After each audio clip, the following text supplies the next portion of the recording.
Salam jumpa di pembelajaran fisika. Pada pembelajaran jarak jauh, tetap semangat, mari kita belajar. Hari ini fisika akan membahas tentang kinematika gerak lurus.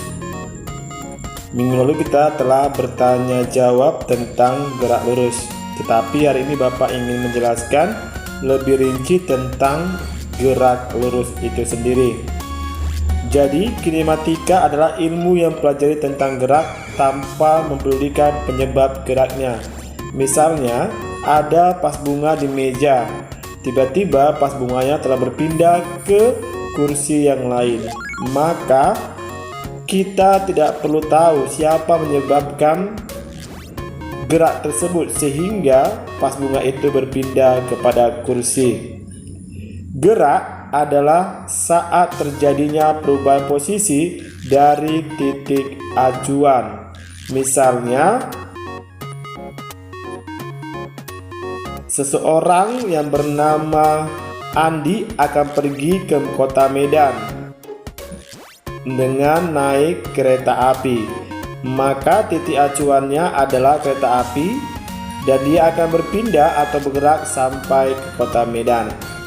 Nah, para siswa-siswi semua, ada berbagai macam gerak. Yang pertama, gerak lurus, gerak melingkar, gerak parabola, gerak sembarang, dan lain-lain. Kita akan bahas tentang gerak lurus. Gerak lurus adalah gerak yang lintasannya berupa garis lurus. Yang pertama, besaran-besaran dalam gerak lurus. Apa saja kah itu? Yang pertama adalah jarak dan perpindahan. Jarak adalah panjang lintasan sesungguhnya. Rumusnya S sama dengan X1 ditambah X2. Misalnya, seorang siswa bernama Wisma sedang pergi ke sekolah.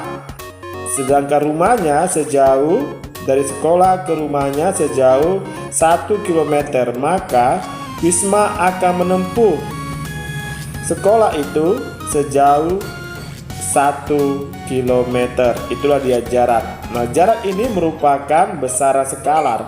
Apa itu skalar? Skalar adalah hanya memiliki nilai.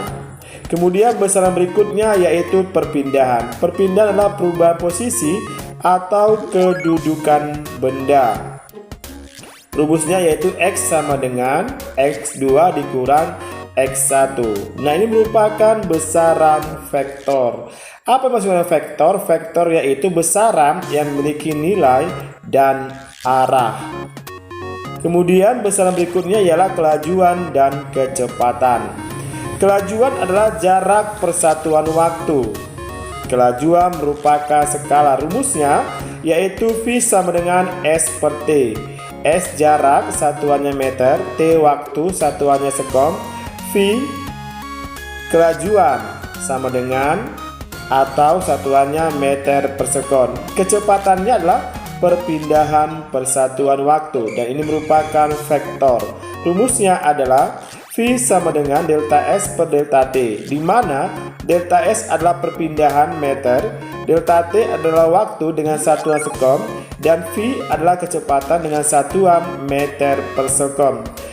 Siswa-siswi semua, jikalau Bapak bertanya kepada kalian, ketika kalian mengendarai sepeda motor, mana yang kalian gunakan? Kelajuan kah atau kecepatan? Yap, jadi yang benar adalah kelajuan. Mengapa kelajuan? Karena di dalam sepeda motor itu ada alat pengukurnya namanya speedometer. Kelajuan berasal dari kata bahasa Inggris yaitu speed, artinya balap. Maka ketika kita mengendarai sepeda motor akan tertulis di sana 60 km per jam. Kelajuannya 60 km per jam, bukan kecepatan. Boleh menggunakan kecepatan, tetapi kita harus membuat arahnya. Misalnya, si Anita naik sepeda motor dengan kecepatan 30 km per jam arah timur. Tetapi kan tidak mungkin kan, setiap kita naik sepeda motor kita harus menentukan arahnya.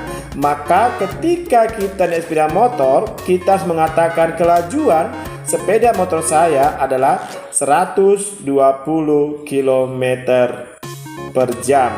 Demikian, Bapak pikir paham ya nak?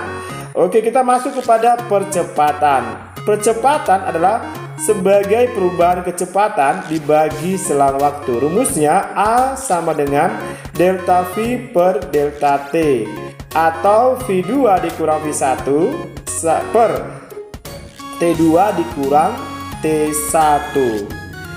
Dengan delta V perubahan kecepatan satuannya meter per sekon, dan delta T perubahan waktu satuannya sekon, percepatan satuannya meter per sekon pangkat 2. Nah, di dalam gerak lurus ada dua bagian, atau gerak lurus kita bagi atas dua bagian. Yang pertama adalah GLB, yaitu gerak lurus beraturan. Apa itu GLB? GLB adalah gerak yang lintasannya lurus dan kecepatannya tetap, di mana percepatan di sini sama dengan 0. Di mana kita jumpa ini? Misalnya kita sedang berada di jalan tol, maka di jalan tol kita akan melihat lintasan yang lurus dan kecepatannya tetap.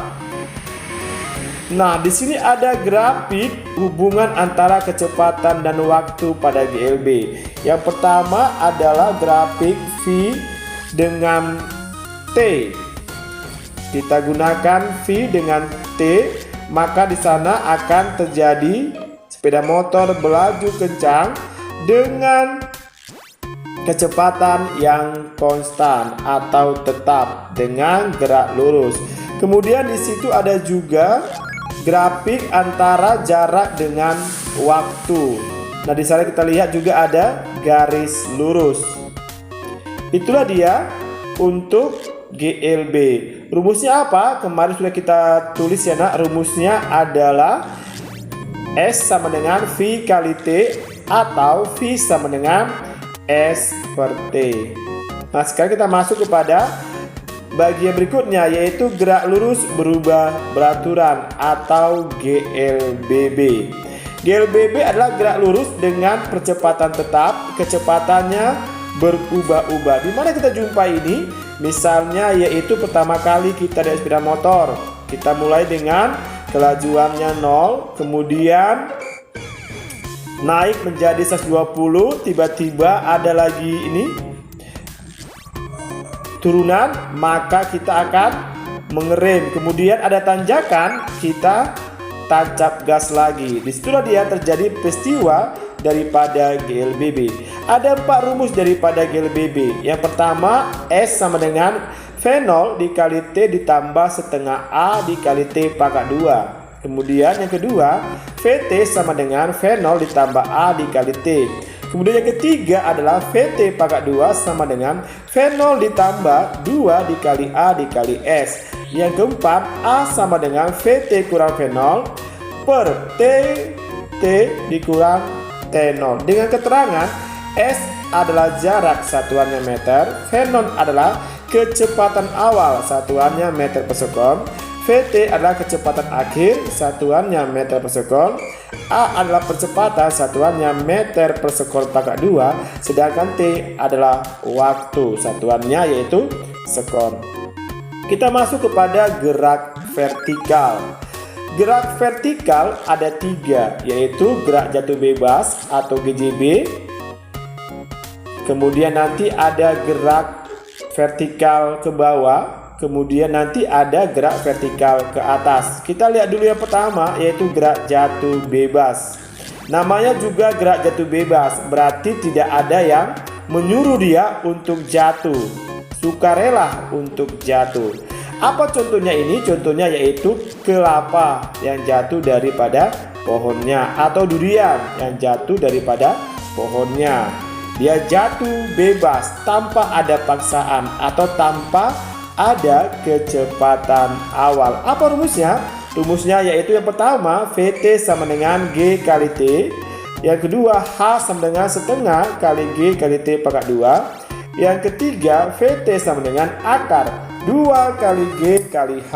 Yang keempat, T sama dengan akar 2H per G. Dengan keterangan G adalah percepatan gravitasi bumi. Nah, jikalau Bapak bertanya berapa nilai percepatan gravitasi bumi, siswa-siswi? Ya, benar, yaitu 10 meter per sekon pangkat 2. Berapa tadi? Percepatan gravitasi bumi yaitu 10 meter per sekon pangkat 2. Apa fungsinya? Fungsinya adalah untuk menarik setiap benda kepada pusatnya. Dengan adanya percepatan gravitasi bumi ini, kita bisa bebas leluasa untuk melakukan tugas kita, mengerjakan apapun yang bisa kita kerjakan di bumi ini. Jadi Tuhan begitu sempurna menciptakan dunia ini sampai dia memikirkan yang namanya percepatan gravitasi bumi supaya kita tidak melayang-layang. Nah, jadi para siswa-siswa semua bahwa nilai G ini berbeda di setiap tempat. Misalnya di bumi tadi nilainya 10 meter per sekon pangkat 2, maka di bulan dia adalah 1/6 daripada 10. Di bulan nilai percepatan gravitasi bumi adalah 1/6 dikali 10 meter per sekon pangkat 2. Sedangkan di angkasa nilai percepatan gravitasi bumi adalah 0. Itu sebabnya di bulan kita masih bisa berdiri dengan bantuan oksigen. Di bulan kita masih bisa berdiri dengan bantuan oksigen, walaupun itu kita sudah melayang-layang. Sedangkan di angkasa kita tidak bisa lagi melakukan yang namanya berdiri, semuanya sudah melayang-layang. Nah, kemudian kita masuk kepada gerak vertikal ke bawah. Sesuai dengan judulnya, gerak vertikal ke bawah berarti gerak jatuh dengan kecepatan awal tertentu. Kemana jatuhnya? Yaitu ke bawah. Artinya ada orang yang mendorong sehingga benda ini jatuh ke bawah. Salah satu contohnya misalnya ketika kita menimba air. Kalau zaman dulu kita menggunakan sumur, kita jatuhkan timbanya untuk mendapatkan air. Itu dia namanya gerak vertikal ke bawah. Vertikal artinya lurus, ada ke atas dan ada ke bawah. Dan ini juga memiliki rumus. Apa rumusnya? Yang pertama, VT sama dengan V0 tambah G dikali T. Kemudian H sama dengan V0 dikali T tambah setengah dikali G dikali T pangkat 2. Kemudian ketiga, VT pangkat 2 sama dengan V0 kuadrat ditambah 2 dikali G dikali H. Jadi anak-anak semua keterangan rumusnya sama dia dengan yang di atas. Makanya Bapak tidak lagi menuliskan satuan-satuan daripada H, VT, V0, G, dan T karena sudah ada di atas. Ya, dimengerti ya para siswa semua. Baik, yang terakhir adalah gerak vertikal ke atas. Gerak vertikal ke atas adalah gerak vertikal ke arah atas dengan kecepatan awal tertentu. Artinya ada orang atau ada gaya yang membuat dia jatuh ke atas. Contohnya ketika kita melempar batu ke atas atau melempar benda ke atas. Nah, setiap benda yang dilempar ke atas wajib dia akan turun ke bawah. Maka rumusnya nanti di sini ada dia T maksimum dan ada dia namanya H maksimum. Apa itu T maksimum? T maksimum artinya bahwa waktu tertinggi sebelum benda itu kembali ke tanah. Apa rumusnya? Yaitu V0 sama dengan G. Kemudian ada H maksimum. Apa itu H maksimum? Itu ketinggian maksimumnya sebelum benda itu sampai ke tanah. Yaitu rumusnya apa? V0 kuadrat per 2 dikali G. Nah, jadi karena dia ini kembali lagi ke bawah, maka menjadi negatif lah rumusnya. Rumus-rumus ini merupakan rumus daripada. Jadi itulah dia tentang gerak vertikal ke atas. Ingat, nilai percepatan gravitasi bumi adalah G sama dengan 10 meter per sekon pangkat 2. Sekarang kita masuk kepada contoh soal. Karena fisika itu wajib ada contoh soal dan latihannya. Supaya apa? Supaya kita sama-sama paham apa yang akan dikerjakan di dalam kinematika gerak lurus. Contoh soal yang pertama yaitu sebuah benda mula-mula diam, kemudian digerakkan dengan percepatan tetap. Setelah 10 sekon, kecepatannya menjadi 20 meter per sekon. Hitunglah percepatan dan jarak tempuh benda setelah 10 detik. Maka kita buat, nah para siswa semua, bahwa di dalam fisika kita harus membuat terlebih dahulu, yaitu diketahuinya apa saja yang diketahui dari soal itu. Diketahui artinya berarti semua angka-angka, yaitu yang pertama V0 sama dengan 0. Kenapa V0-nya 0? Karena di situ dikatakan bahwa mula-mula diam, maka setiap orang yang diam nilainya adalah 0. Kemudian ada kecepatan akhirnya yaitu 20 meter per sekon. Nah, kemudian kita masuk ditanyalah semua kalimat tanya untuk setiap soal. Apa kalimat tanyanya? Yaitu jarak dan percepatan. Kita mulai. Percepatan rumusnya tadi ialah delta V per delta T atau VT dikurang V0 per T. Maka rumusnya masukkan. VT sama dengan 20 dikurang 0 sedangkan T-nya 10. Maka hasilnya 20 bagi 10 sama dengan 2 meter per sekon pangkat 2. Kemudian B. Rumusnya kita gunakan S sama dengan V0 dikali T ditambah setengah A dikali T pangkat 2. Masukkan V0-nya 0, masukkan T-nya 10, ditambah setengah dikali 2 dikali 10 pangkat 2. 2 bagi 2 1, maka 10 pangkat 2 sama dengan 100. 1 kali 100 sama dengan 100 meter. Jelas ya nak? Kalau soal masukkan pasti semuanya pintar. Kita lihat contoh soal yang kedua, yaitu suatu benda dilepaskan oleh Wisma dari ketinggian 125 meter dari tanah. Percepatan gravitasi bumi 10 meter per sekon pangkat 2. Hitunglah waktu dan kecepatan benda ketika menyentuh tanah. Diketahui H 125 meter, G 10 meter per sekon pangkat 2. Ditanya H dan V, tinggi dan kecepatan. Sekali lagi Bapak katakan, dalam fisika kita harus membuat terlebih dahulu diketahui dan ditanya, kemudian jawab. Apa diketahui? Semua angka-angka. Apa ditanya? Semua kalimat tanya. Kemudian jangan lupa rumusnya. Maka rumusnya ialah H sama dengan setengah kali G kali T pangkat 2. Isi H 125 setengah. Isi G dapat G yaitu 10. Pintar. Kemudian keluarkan T pangkat 2. Maka hasilnya 15 bagi 5. T pangkat 2 sama dengan 25. Sampai itu selesai karena ada T pangkat 2. Apa itu T pangkat 2? Artinya bahwa T itu harus kita akarkan. Maka akar 25 adalah 5. Satuannya yaitu detik. Lalu bagaimana mencari kecepatannya sampai ke tanah? Yaitu rumusnya G kali T. 10 dikali 5 sama dengan 50 meter per sekon. Bisa kan siswa semua? Oke, nah jadi sebagai tugas supaya lebih jelas, silakan lihat buku Yudhisthiranya halaman 22, latihan 21. Situ ada 2 soal dikerjakan dan dikumpul ke classroom. Bisa siswa-siswi semua? Baik, selamat belajar, selamat berkarya. Terima kasih. Tuhan memberkati.